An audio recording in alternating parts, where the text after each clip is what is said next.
وَلَكُمْ فِيهَا مَا تَشْتَهِي أَنفُسُكُمْ، جو تم چاہو گے اس میں وہ ہوگا۔ تو اس نے یہ کہا کہ صاحب اگر کوئی چیز ناجائز ہو وہ چاہے گا تو وہ بھی مل جائے گی اس کو، کیونکہ یہاں تو یہ انکنڈیشنل ہے، جو چاہو گے۔ تو انسان کے چاہنے کے اوپر تو پابندی یہاں نہیں ہے، تو کیا یہ بھی صورت ہوگی؟ لاجیکلی بات بڑی صحیح نظر آتی ہے، اعتراض وزنی ہے کہ جب اس نے اس کے اوپر پابندی نہیں لگائی تو پھر جو وہ چاہے گا وہ ہوگا، جو مانگے گا وہ ملے گا، یہ کہہ دیا۔ جائز و ناجائز کی تو شرط ہی نہیں ہے لیکن قرآن ہے۔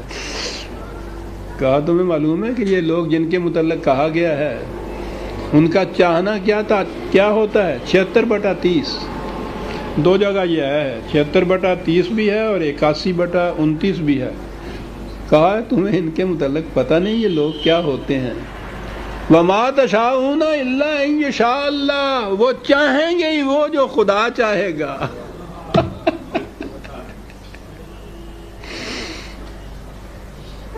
اللہ اکبر، اللہ، مقام مومن،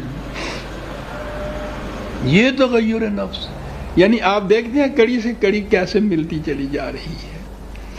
وہ اعتراض جو اس نوجوان میں کے ذہن میں آیا ہے اس کو انٹیسپیٹ کیا گیا ہے، وہ تو مومن کا تصور ہی ایسا دیتا ہے۔ یعنی کتنی عجیب چیز ہے کہ یہاں یہ کہا کہ جو ما تشتہی انفسکم، جو چاہو گے وہ ہوگا، اور یہ چیز کہ اس چاہنے میں ایسی بات تو نہ ہوئی۔ کہا یہ کون لوگ ہیں جن کے متعلق کہہ رہے ہو؟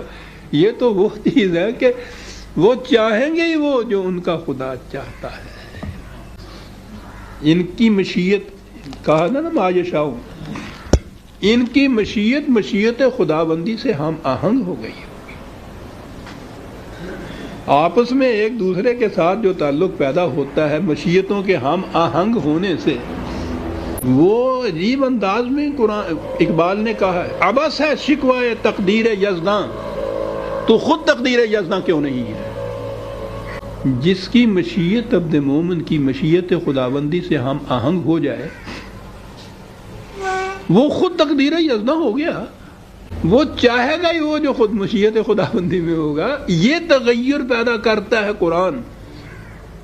کون سی چیز یہ پیدا کرتی ہے؟ ربنا اللہ، جو کہنے والے ہیں ثم استقاموا، ربنا اللہ،